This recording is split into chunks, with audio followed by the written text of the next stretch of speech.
Humanity had always looked to the stars with wonder. It was our nature to explore, to reach beyond the limits of what we knew. But when the Zirac arrived, they did not come in peace. They came with fire and death, their message simple: surrender or be erased. The broadcast played across every channel, in every language. A towering, insectoid warlord with cold, unfeeling eyes spoke in a voice that barely concealed its contempt. You are weak. You are unworthy of the stars. Kneel, and we may let some of you live. The response from Earth was swift and unified. The United Earth Defense Fleet sent back only 2 words: come try. And so they did. The first attack came without warning. Zirac dreadnoughts, black as the void, slipped past our outer defenses like shadows in the night. They did not announce their arrival with demands or diplomacy. They simply began the slaughter. Outposts along the Europa trade route were the first to fall. The colony on Gliese 4 was turned to dust before anyone could mount a defense. Billions of lives were extinguished in a matter of hours, their screams silenced before they could even reach Earth's ears. When the first images of the devastation reached the fleet command, the weight of the war truly set in. Burning planets, skeletal remains of cities, human bodies scattered like ash in the wind. The Zirac weren't just here to conquer. They were here to exterminate. Admiral Reyes stood at the helm of Earth's last line of defense, his expression carved from stone. The War Council gathered in the underground bunker beneath what was once Geneva. The tension was suffocating. They've burned through 6 systems in less than a week, one of the officers stated. His voice was calm, but his hands trembled. Our weapons are ineffective. Their shields absorb everything we throw at them. Reyes clenched his jaw. Then we hit them with something they don't expect. There was silence. Then a scientist, a woman whose face was gaunt from days without sleep, spoke. We have something. It's not ready. It's not ethical. Reyes turned to her. Ethics went out the airlock when they started glassing our planets. She hesitated only a moment before continuing. Project Crucible, Black Ops research, AI-assisted warfare, self-replicating drones, biological warfare. She swallowed hard. Weapons designed not to fight. Weapons designed to end wars. The room went cold. No one spoke for a long time. Then Reyes nodded. Do it. The Zirac pushed deeper into human space, growing bolder with each victory. Earth's fleets scrambled to hold the line, but the gap in technology was too vast. Our ships were crushed under the weight of their superior firepower. It wasn't a war. It was a massacre. On the colony world of Helios 3, civilians huddled in underground shelters as Zirac warforms marched through the streets. There was no resistance left, just survivors waiting for the inevitable. But then something happened. The Zirac ships in orbit, undefeated, unchallenged, began to fall. One by one, they detonated in bursts of fire and shrapnel, their mighty hulls torn apart as if by an invisible force. On the ground, the warforms twitched, froze, and collapsed. Project Crucible had begun. Across human space, desperate countermeasures were deployed. AI-driven hunter-killer fleets disrupted Zirac communications, turning their own ships against them. Neural warfare scrambled their minds, making them see enemies where there were none. The Zirac, once an unstoppable force, found themselves in disarray. But Earth still burned. New York, Tokyo, Moscow shattered. Billions lost. The sky was black with smoke. The oceans boiled where Zirac bombardments had struck. Humanity had struck back, but at a terrible cost. And yet we did not kneel. In the ruins of what was once Washington, D.C., a lone transmission was sent from an underground bunker. A soldier, barely more than a boy, covered in dust and blood, looked directly into the camera. His voice was hoarse, but his words were clear. You wanted a war? He took a deep breath, staring past the camera, as if looking directly into the eyes of the enemy. Then war it is. The Zirac had never known fear. For centuries, they had conquered without challenge, reducing entire civilizations to dust.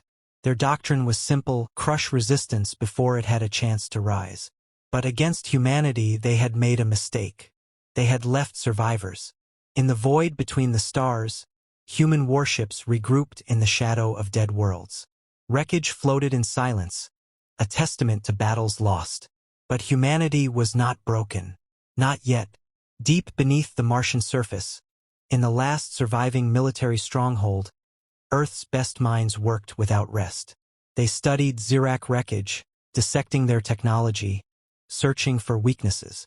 The breakthroughs came in whispers, an unnoticed flaw in their shield harmonics, a vulnerability in their neural link systems. Small advantages, but humanity had always thrived on making the impossible possible. The first counterstrike came at Luton 5, a mining colony thought abandoned. Zirac forces patrolled the ruins, unaware of the trap waiting beneath their feet. Buried deep within the planet's crust, human AI constructs worked in silence. When the signal was given, the ground itself turned against the invaders. Automated rail cannons, dormant satellites, and hidden war drones activated in perfect synchronization. The Zirac fleet, caught off guard, crumbled under a relentless assault. It was the first human victory of the war. The message spread like wildfire. The invincible enemy had bled. Humanity adapted. Conventional weapons were abandoned in favor of disruption warfare. Zirac warforms relied on psionic relay networks. Human cybernetic divisions shattered them, turning their soldiers into mindless husks. Their ships moved in coordinated swarms. Targeting their command nodes sent entire fleets into chaos. Battle after battle, the tide shifted. The Zirac struggled to counter tactics they had never encountered before. Humanity did not fight fair. Humanity did not fight with honor. Humanity fought to win. On the battlefield, human soldiers became something else entirely. Those who survived the early massacres no longer fought for glory or vengeance. They fought with the cold efficiency of those who had nothing left to lose. A squadron of Zirac warforms stormed a human outpost on Proxima B, expecting an easy slaughter. They found instead a silent city, empty streets lined with motionless figures.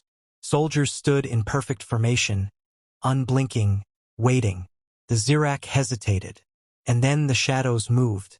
Synthetic enhancements, neural combat augmentations, humanity had changed.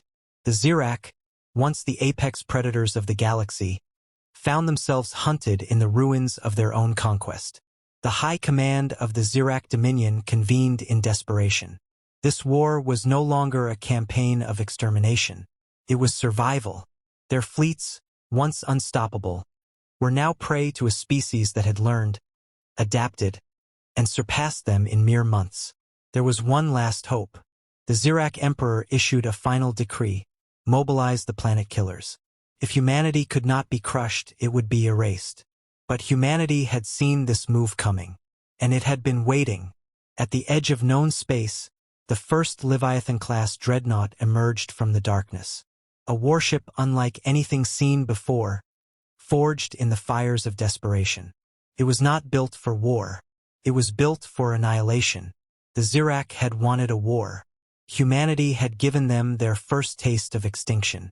The Zirac had never suffered defeat. Not like this. Their empire had stretched across the void for thousands of years, their dominion unquestioned. But now, in the ruins of their burning warships, they saw something they had never encountered before, a species that refused to die. Humanity did not fight for territory, resources, or even survival. They fought for vengeance. Every Zirac world that had once echoed with the arrogance of conquest now trembled under the weight of human retribution. The counteroffensive was brutal. No drawn-out campaigns, no battles of attrition. Humanity struck fast and without mercy. Fleet after fleet fell, their captains realizing too late that the war had changed. What once was an unstoppable force had become a desperate retreat. On the shattered remains of Zirac Prime's outer colonies, the first real horror of human warfare took form. Captured Zirac soldiers, once the embodiment of fear, were returned to their own lines, broken, hollow, whispering madness. The message was clear. There would be no mercy. The Zirac had underestimated human adaptability. They had expected a species bound by conventional rules of war. But they had never fought a species that turned destruction into an art form. Humanity did not just destroy ships. They ripped apart supply lines, collapsed entire hyperspace lanes, erased the Zirak's ability to communicate with their own forces. The great fortresses of the Zirak core worlds stood strong, massive citadels that had never fallen to an invading force. But they had never faced human ingenuity. AI-driven siege weapons disabled planetary defenses in seconds. Cyber assassins infiltrated command networks, making Zirak commanders turn their own weapons on each other. The sky over Zirak Prime darkened as the human armada arrived. Not to negotiate, not to conquer, but to finish what had been started. The last stand of the Zirak Emperor was a massacre. His elite guard, warriors bred for 1,000 years, fell in hours. Humanity had no interest in prisoners, no interest in diplomacy. There was only one message left to deliver. The human fleet opened fire. Planetary shields, once thought impenetrable, shattered under concentrated bombardment. Cities that had stood for millennia crumbled. The great spires of the Zirak Empire, symbols of their dominion, collapsed into dust. The Emperor's last transmission was brief. There was no plea, no attempt at negotiation. Only a single realization spoken in a voice stripped of arrogance. We should have killed you all when we had the chance. Humanity had no response. The war had never been about words. As the final weapon was deployed, as Zirak Prime was reduced to an unrecognizable wasteland, the galaxy watched in silence. The Zirak had demanded war. Humanity had given them extinction. The war was over. The Zirak were gone. Not defeated. Not broken. Gone. Their fleets lay in ruin. Their world silent. Their history wiped from existence as if they had never been. But victory came with a cost. Earth was unrecognizable. The scars of the invasion would never fully heal. Cities lay in ruins. Entire continents rendered lifeless. The oceans, once teeming with life, bore the poison of orbital bombardments. Humanity had survived, but at what cost? Across the stars, the last remnants of the war played out. Isolated Zirak holdouts, too fanatical to surrender, fought on in the shadows. They struck at supply lines, launched suicidal attacks on civilian transports. But there was no future for them. Humanity hunted them down with cold precision, their resistance crushed before it could spread.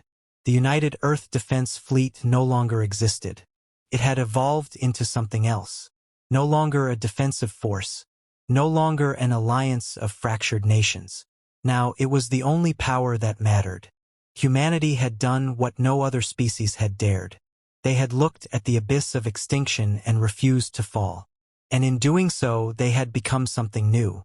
Something terrifying. Other civilizations watched with unease. Once, they had seen humans as fragile newcomers to the galactic stage. Now, they saw them for what they truly were: survivors. Warriors. A force that could not be stopped. There was no celebration, no victory parades. The war had changed everything. What had started as a desperate fight for survival had ended with humanity standing alone at the top. Diplomatic envoys arrived, cautiously extending offers of peace, of alliances. But they were met with silence. Humanity had no interest in peace. Not yet. Not after what had been lost. Across the shattered remains of Zirak space, a new order emerged. Human warships patrolled the empty systems, enforcing the silence. The ruins of Zirak Prime stood as a monument, a warning to any who might think to challenge the species that had risen from the ashes. The galaxy had always been ruled by the strong, and now humanity was the strongest of them all.